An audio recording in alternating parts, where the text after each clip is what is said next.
I'm happy to welcome back Lynn Sparrow Christy.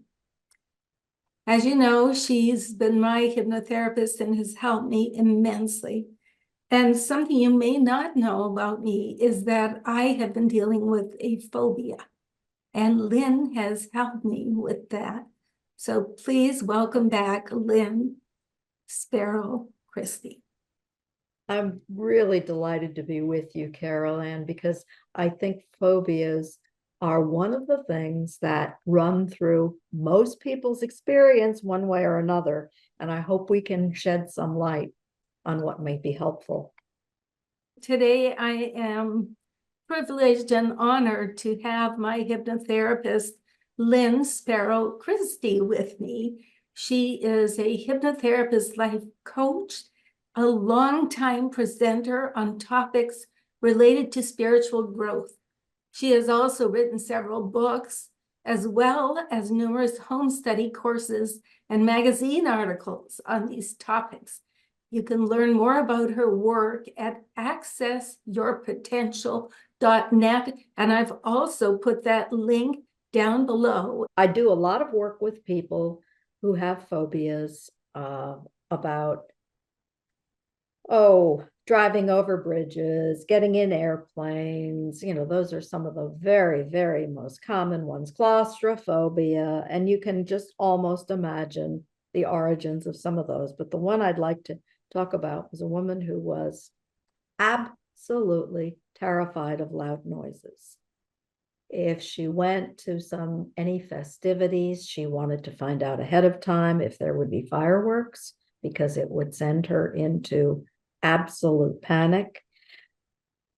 It went so far, as she told me about the time, she went running out of a mall in absolute terror because they were blowing up balloons in the Hallmark store.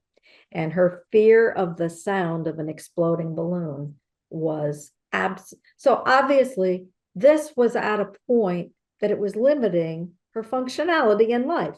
She was passing up things she might like to do because they were places where there could conceivably be an unexpected loud noise. So we began doing regression to try to figure out where it came from. And what was interesting is that I don't remember the exact number of sessions, but it was several. We went to places where there were cannons and wars, and we went to, but still we were not getting there in the sense of it releasing the pattern until we did. And in this one, it was London during World War II. She's lying in her bed in her flat. There is a sudden air raid, and before she can do anything, the bomb comes through her ceiling and kills her right there in her bed.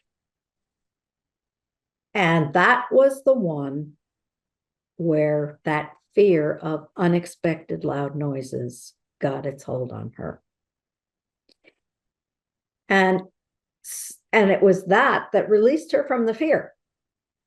And sometimes with a phobia, I have seen people, I think of it as a kind of spiraling toward the life where the real core phobic pattern got ingrained. I don't know whether the prior things we went to, that by the way, were earlier in time than the World War II life, that they didn't solve it, because it was in that one that the complex of terror-based feelings really got stuck in her body. Now, did that begin with some of the earlier lives we had gone to that involved loud noises but did not? Maybe.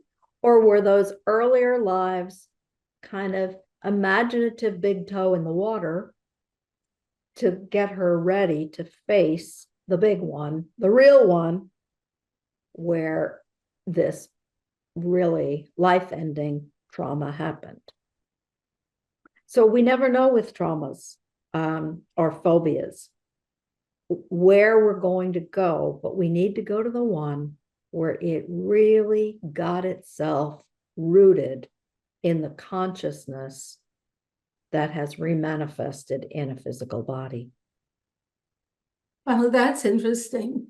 I know you had mentioned with the lead line with me, that because it was in my brain, that you know, it was somehow more impactful. Mm-hmm. And that it's inconceivable that someone would be that frightened of loud noises. Right. And that's the thing about phobias. Somebody else's phobia, just like somebody else's fetish, is how does anybody feel that way? The human mind is so complex. You know, so many people are afraid of spiders and snakes and heights. Yeah. So, you know, it's almost like not a phobia. Most people have issues with these things. But then when you find out that there's a girlfriend, I think you mentioned bridges, tunnels. I had a short-lived phobia about bridges and did tapping, and then that freed me from it. It was just because I'd been on a very high bridge in a huge storm with the wind and big trucks coming at me. I could hardly see rain pouring down. But so then it didn't get ingrained. Right. Exactly. Yes. That is the key. Generally, the deeper it is, the more it's going to take to get at it and eradicate it. Well, certainly in the situation with this woman you're talking about, how much deeper can you get than it killed her?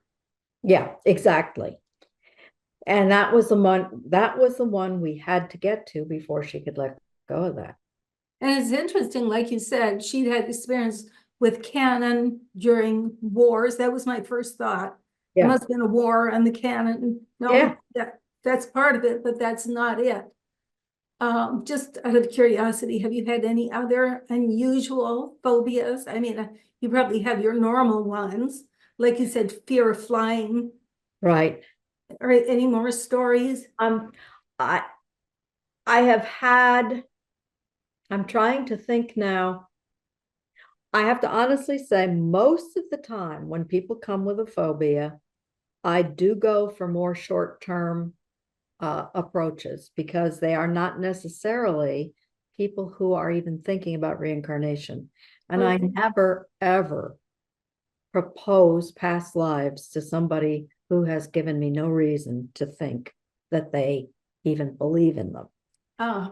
If you come to me and you have a phobia about driving over bridges, I'm likely to use methods that have nothing to do with past life regression. If you come to me and you say, I have this terrible phobia about driving over bridges, and I keep having dreams where bridges are collapsing under me. And I remember once when I saw a movie about something back in 1785 where somebody was on a bridge and it collapsed. If they start giving me cues, I may say, when's the earliest time that you remember feeling this? What is your view of life? And yeah, I try to find out where they're at. Thanks so much, Lynn. It's really wonderful how you can help people with these terrible fears they have and where they don't know where to turn. So I'm very, very grateful that you can help people as you've helped me, not necessarily through past life regression, but with hypnosis. And thanks for coming by and talking with me again. Been my pleasure.